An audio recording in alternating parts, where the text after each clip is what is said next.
बैठल अरे रोवेली गुजरिया हो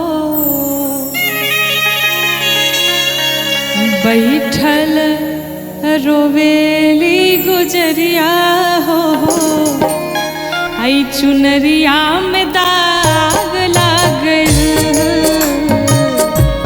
बैठल रोवेली गुजरिया हो चुनरिया में दाग लागल कैसे जाई पिया के नगरिया हो कैसे जाई पिया के नगरिया हो चुनरिया में दाग लागल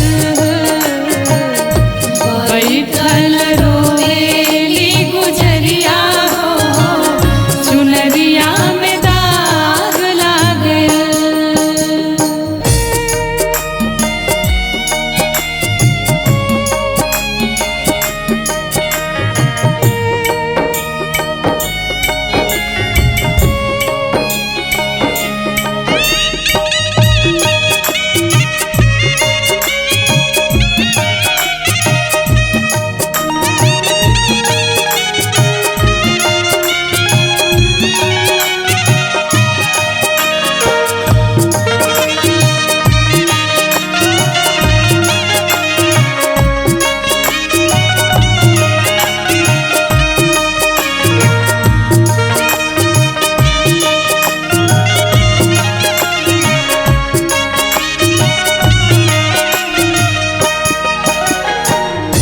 जब जीव को ये भान होता है, पूरा जीवन जब बीत जाता है और जाने का जब समय आता है तो व्यक्ति को पता चलता है हमने अपने जीवन में कुछ नहीं कमाया, लेकिन अब पछताने का फायदा क्या है।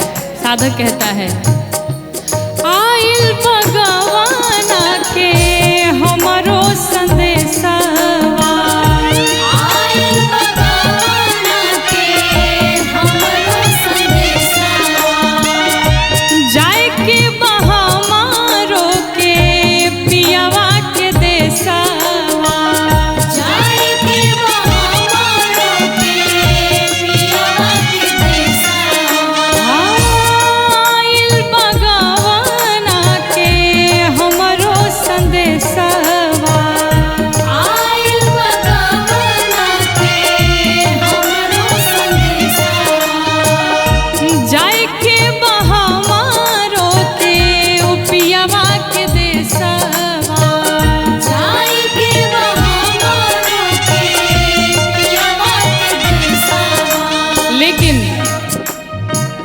कांच बाटे हो कांच बाटे हमरो मिरिया हो चुनरिया में दाग लागल कांच बाटे हमारो मिरिया हो चुनरिया में दाग लागल।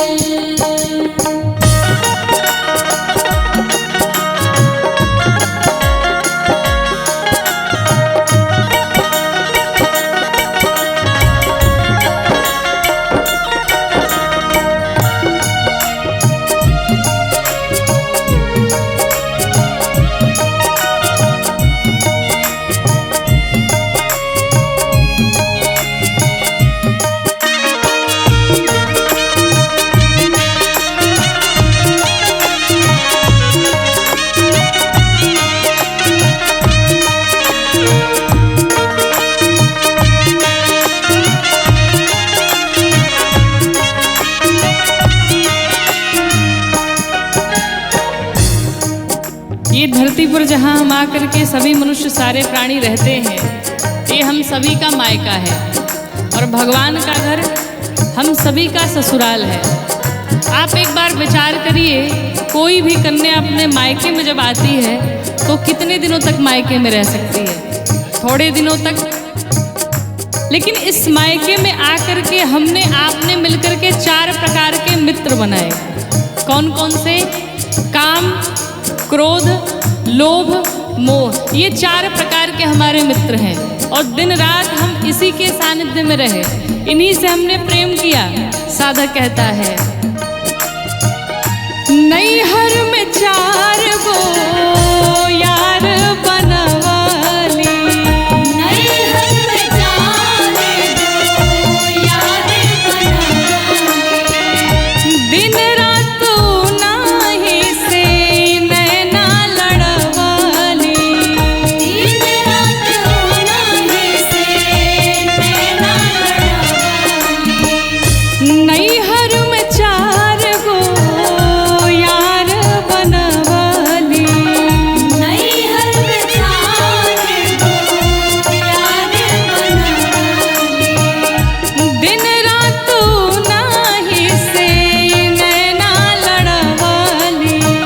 दिन रात नाही से नैना लड़वली। उनके सुतवली हमसे जरिया हो, उनके सुतवली हमसे जरिया हो, चुनरिया में दाग लागल। बैठल रोएली गुजरिया हो, चुनरिया में दाग लग गइल।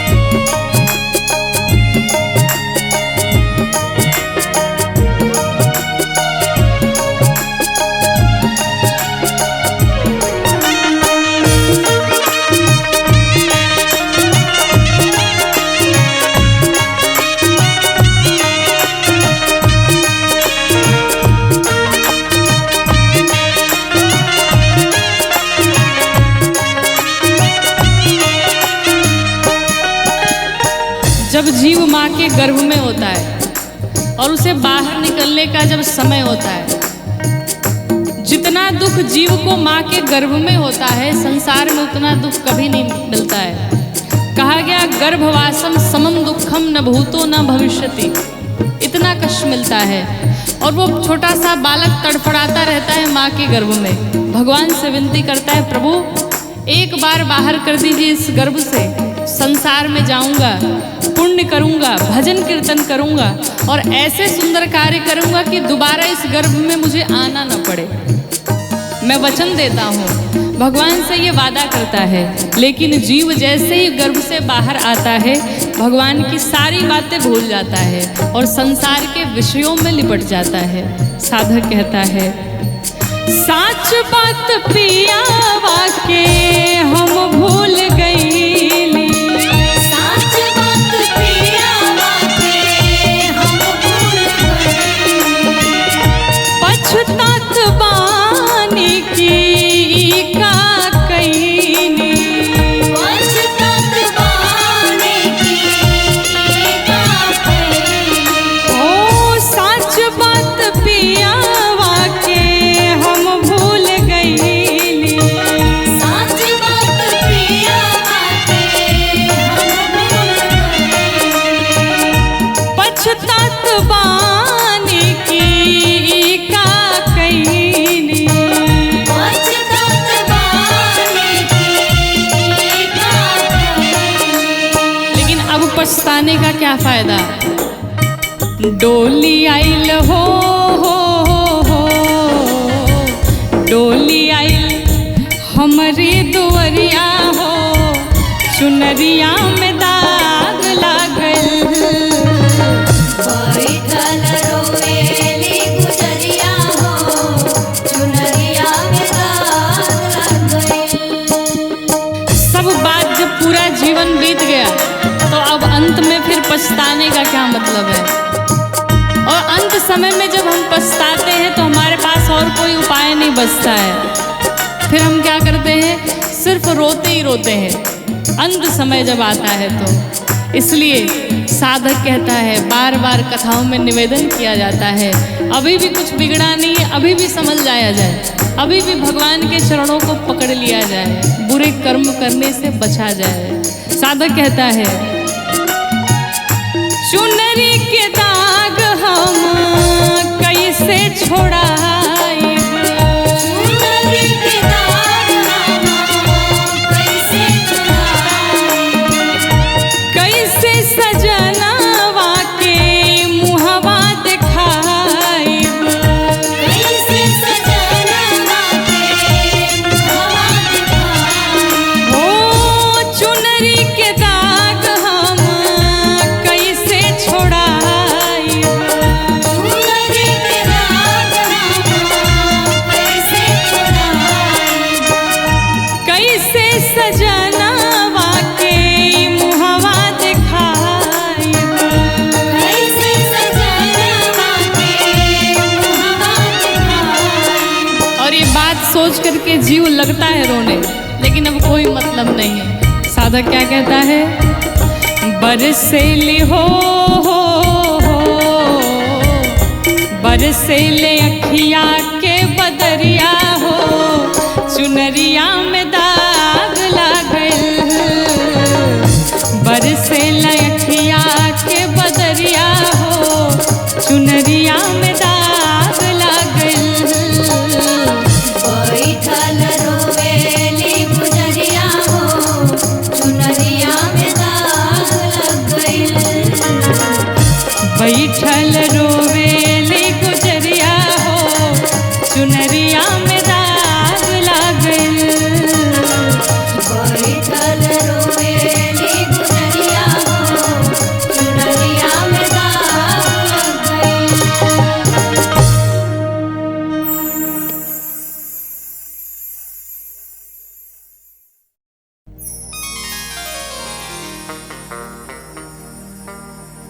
कि तोहर देहिया हो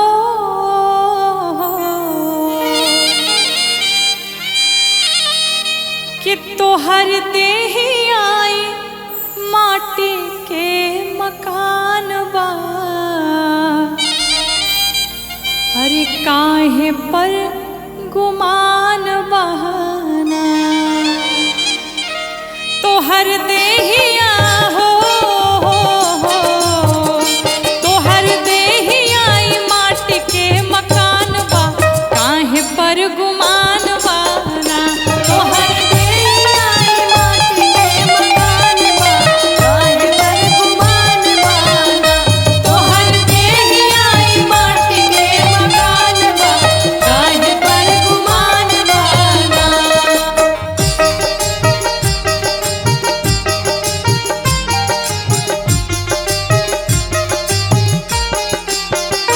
तोहर देहिया माटी के मकान बा, काहे पर गुमान बाना। तोहर देहिया माटी के मकान बा, काहे पर गुमान बाना। कितनी सुंदर बात साधक कहता है। जीवन में चाहे लाखों करोड़ों की संपत्ति कमा लीजिए, लेकिन मरने के बाद एक पैसे भी आपके साथ नहीं जाने हैं। इसलिए कमाना है तो पुण्य कमाइए, किसी का आशीर्वाद कमाइए, सिर्फ यही आपके साथ जाने वाला है। क्या जोर बकेतन पाई पाई साथ एक हो न जाई, जोर बकेतन पाई पाई साथ एक हो न जाई। जोर बकेतन पाई पाई साथ एक हो न जाई, जोर बकेतन पाई पाई साथ एक हो न जाई। जोर बकेतन पाई पाई साथ एक हो न जाई, हो तोहर जाए बदे तोहर जाए बदे बांस के विमान बा, काहे पर गुमान बाना, तोहर जाए बदे बांस के विमान बा, काहे पर गुमान बाना। तोहर जाए बदे बांस के विमान बा, काहे पर गुमान बाना। हरि बोल।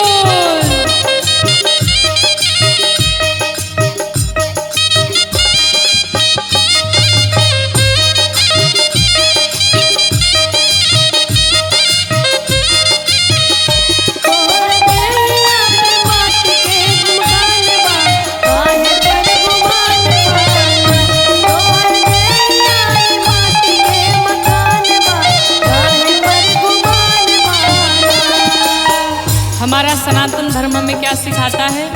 कि हम सबसे प्रेम करें, सब जीवों पर दया करें, परोपकार करें। कहते हैं धर्म कहे बार बार कर सबसे तू प्यार,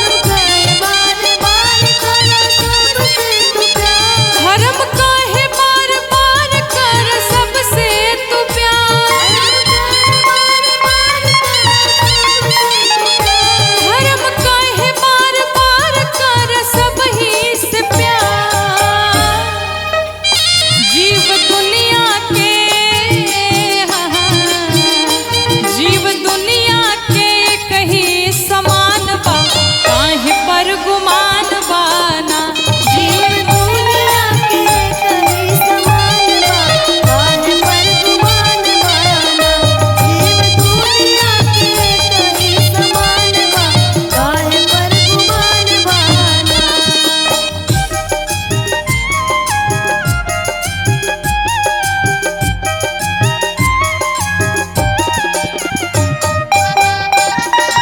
माटी के समान बा, काहे पर गुमान बाना।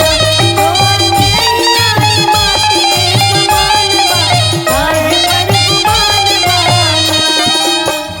इस संसार में कोई बड़ा छोटा नहीं होता, भगवान के सामने सब एक समान होते हैं। कहते हैं कोई बड़ा नाही छोट नाही बाकी हूँ मैं खो, कोई बड़ा नाही छोट नाही बाकी हूँ मैं खो। कोई बड़ा नाही छोट नाही बाकी हूँ मैं खो,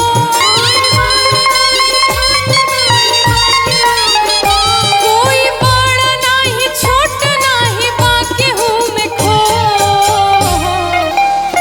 लोग झूठ लोग झूठ झूठ हिंदू मुसलमान बा, काहे पर गुमान बाना। लोग झूठ झूठ हिंदू मुसलमान बा, काहे पर गुमान बाना। कहर देही आई माटी के मकान बा, काहे पर गुमान बाना। तोहर देही आई माटी के मकान बा, काहे पर गुमान बाना। तोहर देही आई माटी के मकान बा, काहे पर गुमान बाना।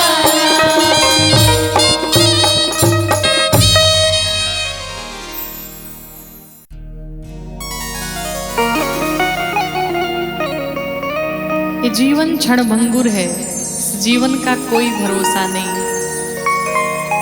इसलिए कहते हैं कि क्षणभंगुर जीवन की कलिका, कल प्रात को जान खिले ना खिले। मलयाचल की सुच शीतल मंद, ये सुगंध समीर मिले ना मिले। ये कलियुग कलिकाल कुठार यानी कुल्हाड़ी लेकर के खड़ा है कि कलिकाल कुठार लिए है खड़ा। तन नम्र सी चोट झिले ना झिले। इसलिए कहते हैं कि जपले हरि नाम हरि रसना। क्यों? क्योंकि फिर अंत समय में ये हिले ना हिले। किसी साधक ने लिखा कि काहे माया में भुलाइल बाड़ा तोता हो। अरे खोता छोड़ के जाए के पड़ी। सगरी स्वार्थ खातिर निमन बाउर होता हो। ये खोता छोड़ के जाए के पड़ी। काहे माया में भुलाइल बाड़ा तोता हो। खोता छोड़ जाए के पड़ी। सगरी स्वार्थ खातिर निमन बाउर होता हो। कि सगरी स्वार्थ खातिर निमन बाउर होता हो। छोड़ के जाए के पड़ी काहे माया में भुलाइल बड़ तोता तोता छोड़ के जाए के पड़ी।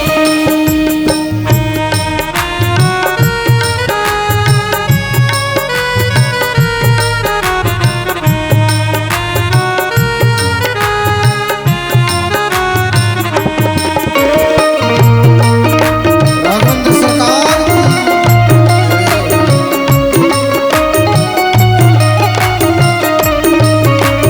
भाव से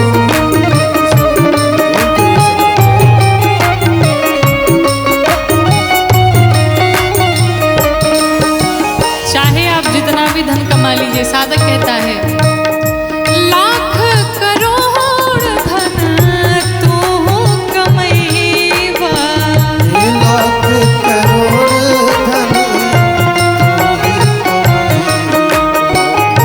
लाख करोड़ धन तू कमैबा, लाख करोड़ धन खाला खियाला ना त काले के जइबा, खाला खियाला काले की गई हाँ खाला खियाला ना त काले के जइबा। खाला खियाला काले की गई। जो कुछ भी है दान करिए, भोग करिए, अन्यथा यहाँ पर सब धरा का धरा ही रह जाएगा। और अंत समय में कितनी सुंदर बात कही साधक ने, क्या कि ताहर छीन ली है पहिरल लंगोटा हो, ताहर छीन ली है पहिरल लंगोटा हो, होता छोड़ के जाए के पड़ी ताहर छीन ली है पहिरल लंगोटा हो, होता छोड़ के जाए के पड़ी।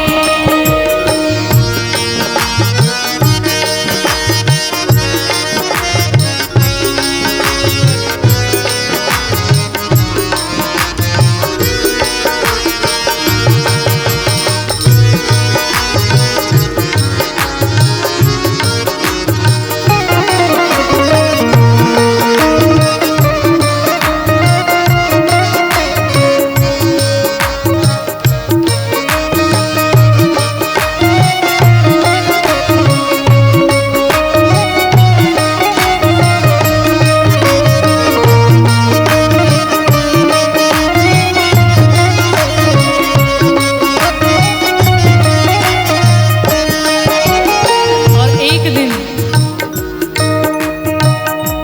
उड़ जाए सुगना, एक दिन लौट के न ताके, उड़ जाए सुगना एक दिन लौट के गया।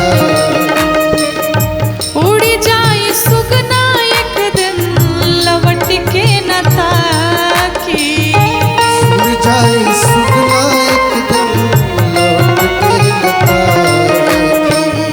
देखी नाही कहाँ बाड़े काका और काकी, ये देख नहीं कहाँ बड़े काका और काकी। देखी नाही कहाँ बाड़े काका और काकी। देख नहीं कहाँ बड़े काका और काकी।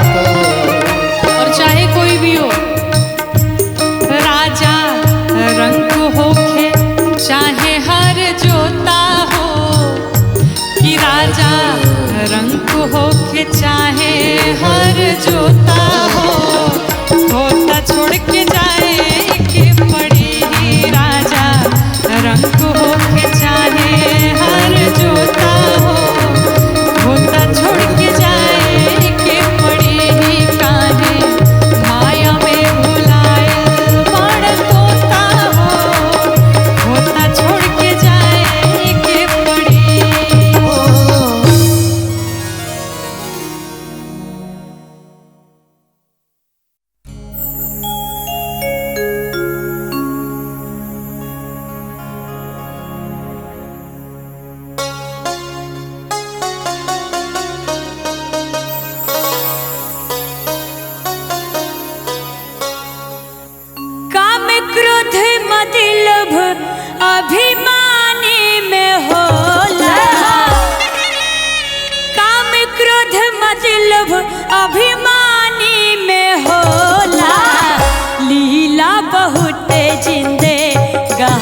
में होला लीला बहुत जिंदगानी में होला काम क्रोध मतलब अभिमानी में होला काम क्रोध मतलब अभिमानी में होला लीला बहुत जिंदगानी में होला लीला बहुत जिंदगानी में होला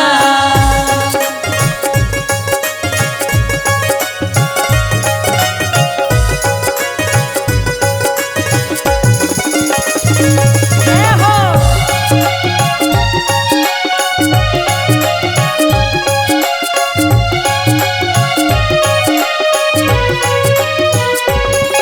लीला बहुत जिंदगानी में होला लीला बहुत जिंदगानी में होला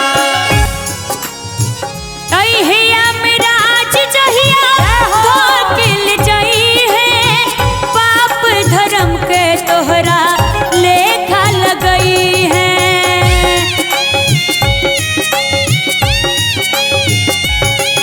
अहिया मेरा आज जहिया धोकिल जई है पाप धर्म के तोहरा लेखा लगई है सब कस गलती नादानी में होला सब कस गलती नादानी में होला लीला बहुत जिंदगानी में होला लीला बहुत जिंदगानी में होला लीला बहुत जिंदगानी में होला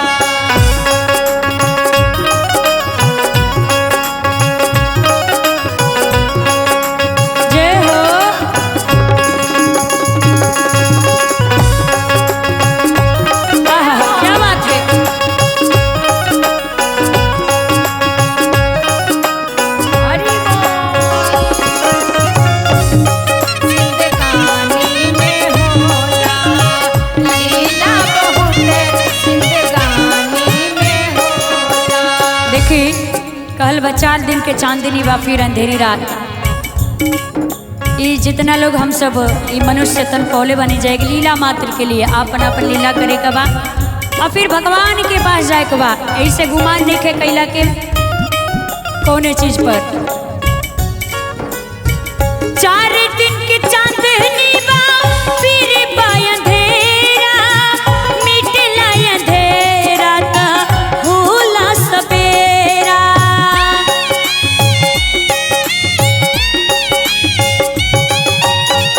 4 दिन के चांदनी बा फिर बा अंधेरा मिटला अंधेरा ता होला सवेरा इश्क के बीमारी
बढ़ाएं के एक बार जोरदार ताली बजाई जाए और भाव से प्रभु के भजनिया बुढ़ारी में होला।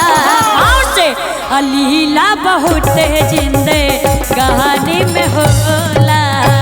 लीला बहुत जिंदे कहानी में होला।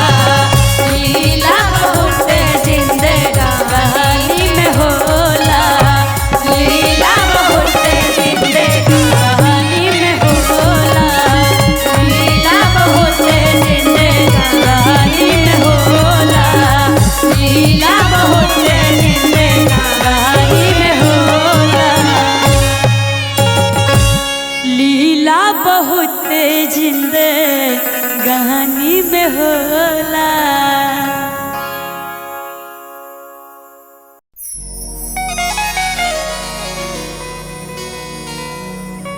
कहते इस जीवन का कोई भरोसा नहीं। इस संसार में जितने भी लोग आपसे जुड़े हैं सब स्वार्थ के नाते ही जुड़े हैं। स्वार्थ लाग करई सब प्रीति। एक भगवान से ही ऐसा संबंध है जो भगवान बिना कारण ही कृपा करते हैं, बिना कारण ही करुणा करते हैं, बिना कारण ही अपने भक्तों से अगाध प्रेम करते हैं।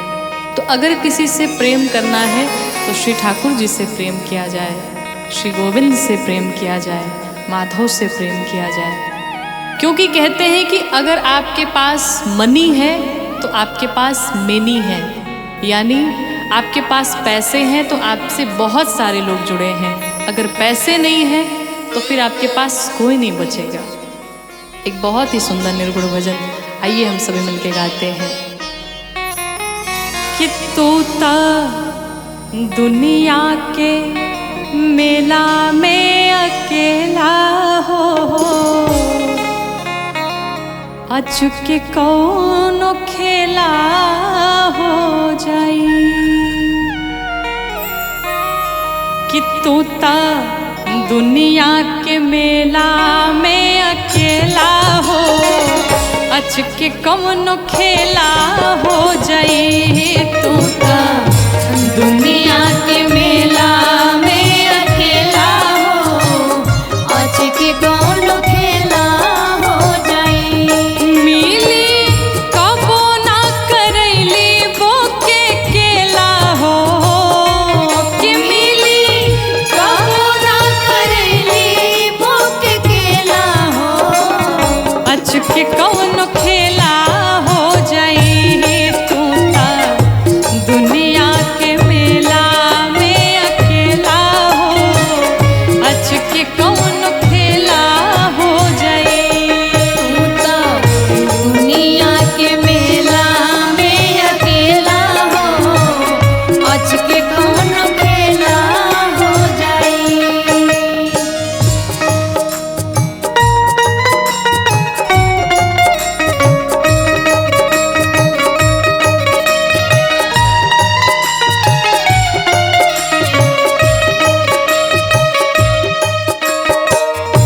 दुनिया के मेला में अकेला हो, अचके कौनो खेला हो जाई। तोता दुनिया के मेला में अकेला हो, अचके कौनो खेला हो जाई। जान की जीवन नाथ दश शीश हंता, दश शीश हंता, दश शीश हंता। ऊहे एकमात्र हवे जग के नियंता, जग के नियंता, जग के नियंता। जान की जीवन नाथ दश शीश हंता,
केहू के हो खेला हो यही जा केहू नाही केहू के हो खेला हो अच के कौन खेला हो जाई कांदा दुनिया के मेला में अकेला हो अच के कौन खेला हो जाई तू ता दुनिया के मेला में अकेला हो अच के कौन खेला हो जाई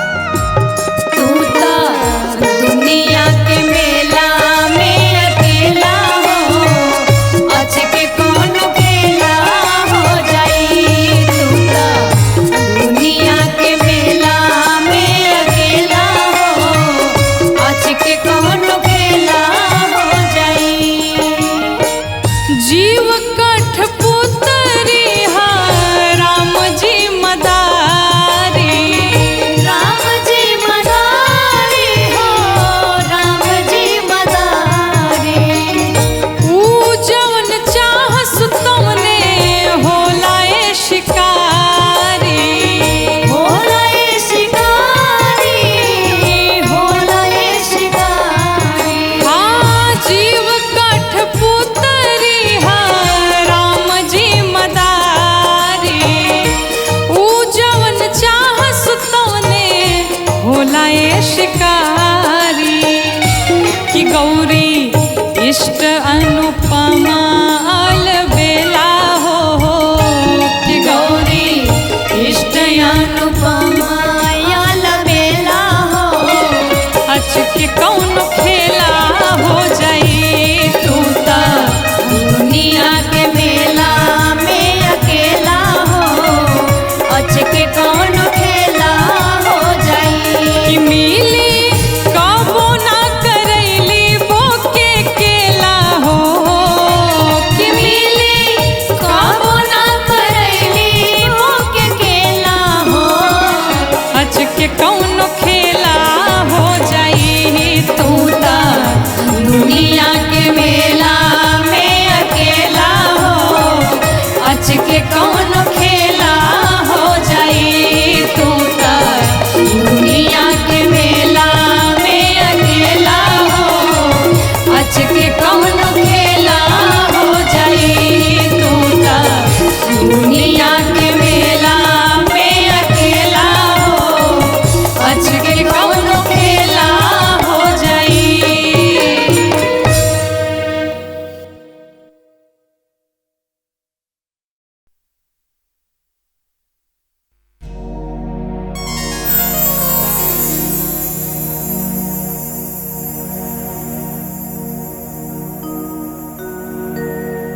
के तोहरा संग जाई भवरवा हर के तोहरा संग जाई के तोहरा संग जाई भवरवा के तोहरा संग जाई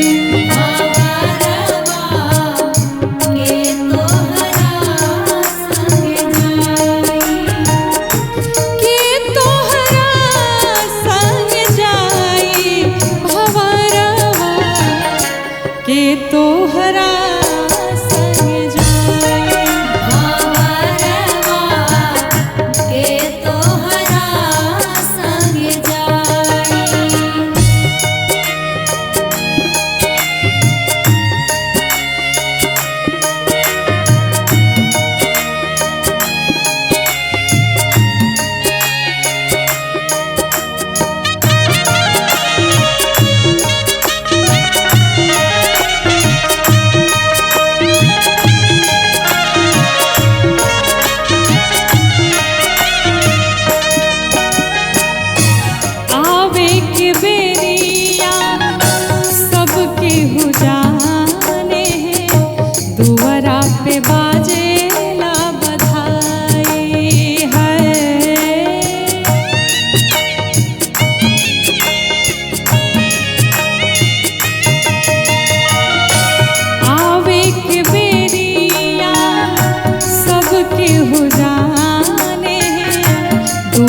वक्त बाजेला बधाई है।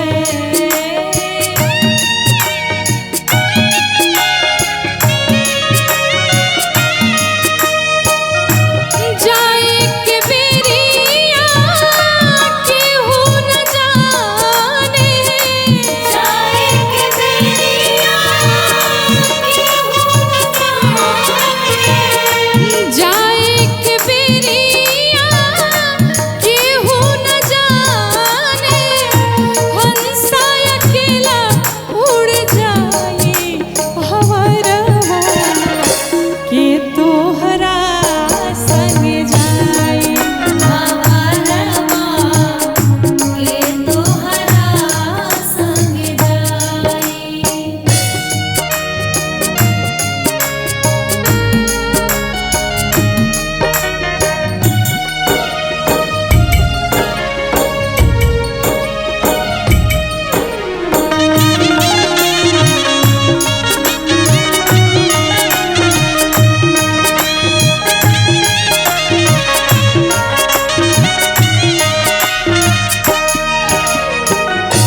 देहरी पकड़